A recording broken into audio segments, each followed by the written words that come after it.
What's up, guys? This is another episode of Woody's Pictures. My name is Mike. If this is your first time watching the channel, basically, I like to take a conversational approach to movies, sit here and talk to the camera for 10 odd minutes and cover a particular topic or a particular film, and not just do it from a critical standpoint, but also just talk about things like the context, the details, and the production. So if that's something that you're interested in, I would love it if you would subscribe. But without further ado, we are talking about the Odyssey once more. If you watched my first video on the Odyssey, you know that I liked it quite a bit, and I happened to see it three times. I've now seen it three times, and I actually watched it 2 days in a row, back to back. And this was not my intention. If in a perfect world, or like in a world where I don't just say yes to every opportunity to see a movie, I probably would have only seen it once. But basically, when the pre-sale tickets came online, I really wanted to see it opening weekend, so I bought a ticket for myself and my wife. Then a friend said, "Hey, do you want to see it in IMAX?" And I said, "Sure. I'm already going to see it, but I'll see it twice." So then he bought tickets, and then I had this group movie event where we voted on going to see a movie, and the movie that was voted on was The Odyssey. And we ended up seeing it the day after my second showing, so I saw it in IMAX 2 days in a row. So I've had a lot of Odyssey in my life, a lot of time to dissect it, a lot of time to kind of sit back and watch the movie from a different perspective, considering I've seen it so many times. I mean, not a ton, but for a movie that's only been in theaters for about 3 weeks now, I think three times is a lot. I know there's some crazy people out there that go many, many times, but three is the most I've ever seen a movie in the theaters. But I do think the Odyssey has kind of earned that sort of support. It's my favorite Christopher Nolan movie. I think it's the best movie of the year so far. It's a very impactful film, and I think a lot of people have a lot of. Well, I don't think I know a lot of people have a lot of different opinions on it. There's a lot of negativity towards it. Um, there's some nuance and like its uh accuracy or lack thereof in relation to the source material. But I just want to talk about things that I picked up on after watching it three times. When you watch a movie the first time, you're kind of just soaking in the plot, you're soaking in everything that's happening for the very first time. So it's difficult to pick up on some of the details. And I think watching this a second and third time, I was able to notice a lot that I necessarily didn't notice or fully comprehend the first time around. And that's kind of what I want to touch on today. If you're terminally online and you read a lot about movies, and you have seen the Odyssey, or you're much more attentive and you've seen it once, you might have picked up on some of this stuff, and it might not be new to you, and that's okay. I understand that I'm not the only person in the world who's capable of observation. So I thought some of this stuff was interesting. I thought some of this was stuff that the general viewer wouldn't have picked up on their first time watching. So I thought it'd be cool to make a video about it. So let's get into it.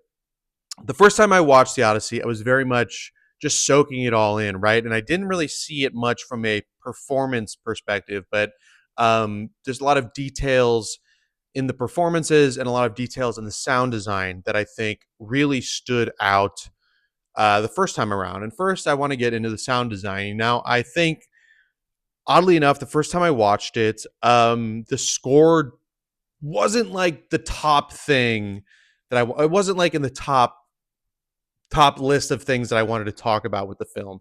I didn't think the score was bad. I just didn't think it was as I don't think it stood out. I didn't think it stood out as much as Ludwig van Gorsen's scores have stood out in the past. Obviously, an incredible composer. Um, but I think the more I watch this movie, the more I really have grown to appreciate the score. It is much more muted with less instrumentation than what he is normally known for. I mean, there are wind instruments, quiet wind instruments. Odysseus's theme, the probably the most iconic piece of music from this film, is very much a quiet a piece of music. It's very subtle.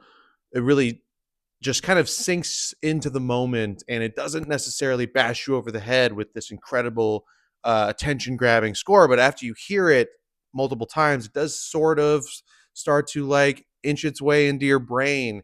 It really feels like Yeah, I think it fits the idea of the Odyssey perfectly. It's like this ancient sort of fever dream of a song that just creeps in your head, and it has like the fantastical elements. It has like the is this reality or is this not sort of vibe to it.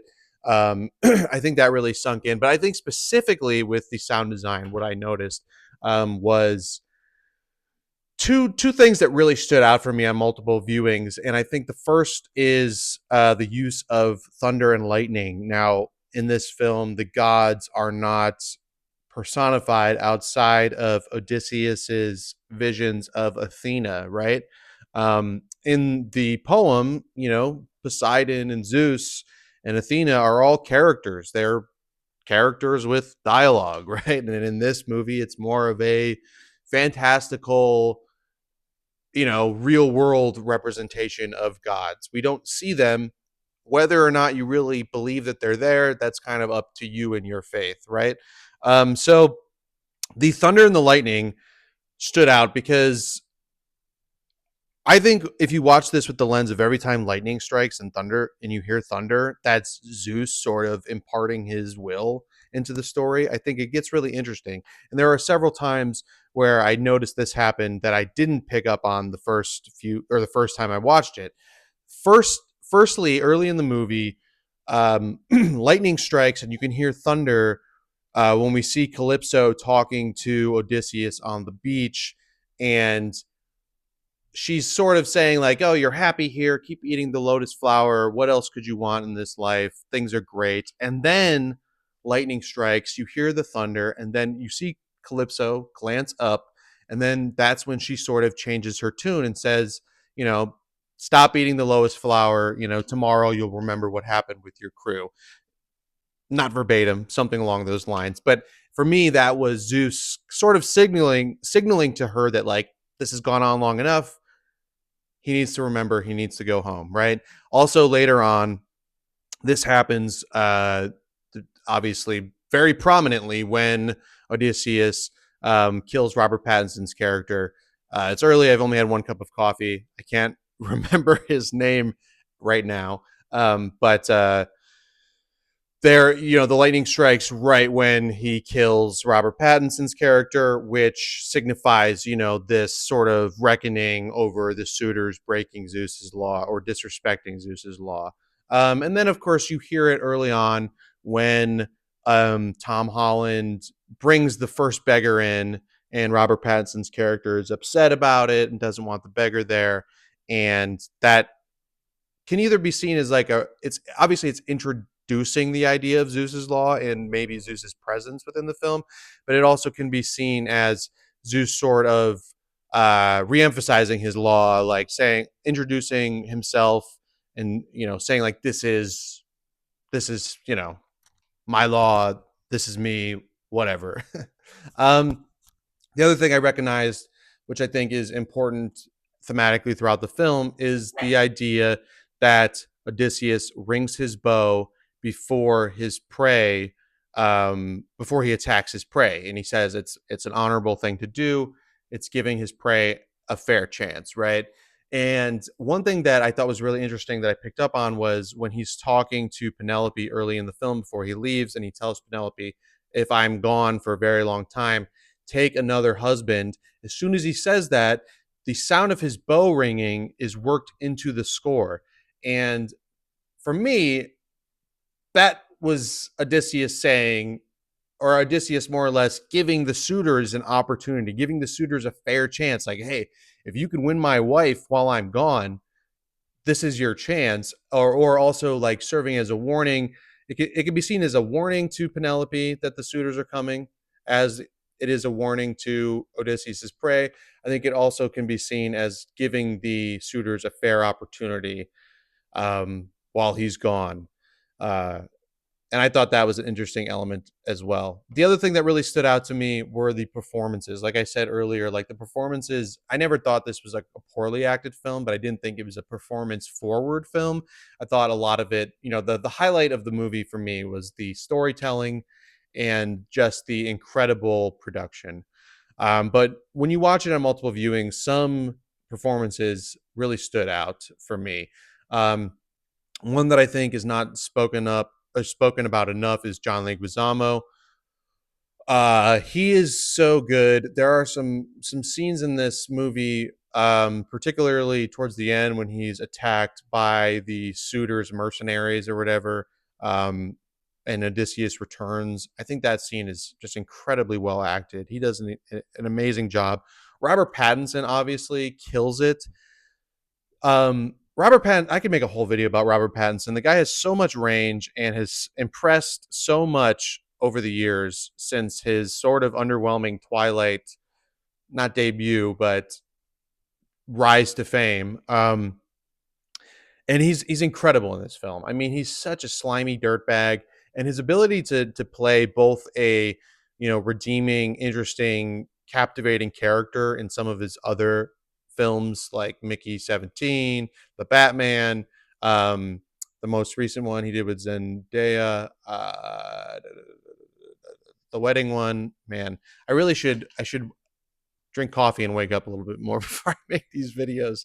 Um, yeah, Robert Pattinson just has incredible range. He's a great actor, and in this, he's just such a good piece of crap, man. He's so good. Matt Damon, obviously, I think Matt Damon doesn't have any like massive performative moments outside of like the screaming with the sirens, but he has an incredible sense of charisma, and I don't think that there are many actors in Hollywood that could have pulled off Odysseus and had the screen presence that Matt Damon does. And I think maybe Christian Bale could have done it. But outside of that, there aren't a lot of names that come to mind, to be honest with you.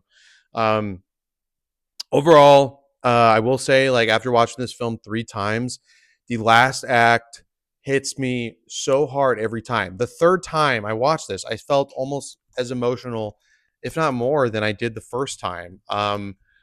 The weight of the message with the fall of Troy and just the whole um, moment with Odysseus and Argos and his reuniting with Penelope. It's so incredibly impactful. It's so incredibly well made. Um, and it really just pulled at the heartstrings and had me hyped uh, every single time. Also, watching this 3 times, I never felt. I was really worried that watching this, especially the third time, being 20 less than 24 hours after watching it the second time, I was really worried that I was going to be like bored or disinterested. But the film completely hooked me. Um, you know, from start to finish. Mostly, I think it's so captivating from a production and cinematography standpoint, and it's so captivating from a storytelling and editing standpoint that even seeing it 2 times before, the third time I was still very much interested. And I think the only thing that felt a little bit redundant, or the only time my interest faded in the slightest, was towards the back end of the second half when they go through the whirlpool. It goes like sirens, whirlpool, six-headed monster. Like these things happen. It almost feels like Christopher Nolan was like, all right, we're 2 hours and 10 minutes into this movie, and we still have all these things to get to. So let's kind of like shove that stuff in there. That's really the only part where I feel like the film, I wouldn't say suffers, but maybe the pacing slows down a little bit for me. But you know what? If they made a 4-hour cut of this movie, that'd be awesome. I'd love to see it. Overall, yeah. I mean, I don't know if this was necessarily super informative. If you've only seen this once, I hope that somebody got something out of this. I do think like the sound design cues with the thunder and the use of Odysseus' bow is really interesting, and it's stuff that I only could have picked up on in multiple viewings. But I really enjoy this movie. I love it. Um, I do want to watch it one more time when it's released either digitally or on Blu-ray, just to watch it with subtitles, because there are still, no matter what, there are still some moments where I don't know what characters are saying due to Christopher Nolan's um, typical sound design, where he likes to drown out his dialogue with the score and the sound effects. Specifically, I would love to hear what the Cyclops is saying when he is screaming and crying in the cave. But yeah, I think I'll wrap that up here. Love the Odyssey. I think it's Christopher Nolan's best movie. And yeah, if you didn't like it, then I'm surprised you watched this video this far. But feel free to let me know in the comments, like plenty of people did in the last video. But yeah, Woody's Pictures. Thank you guys for watching. Subscribe if you want to hang out some more, and I'll catch you next time.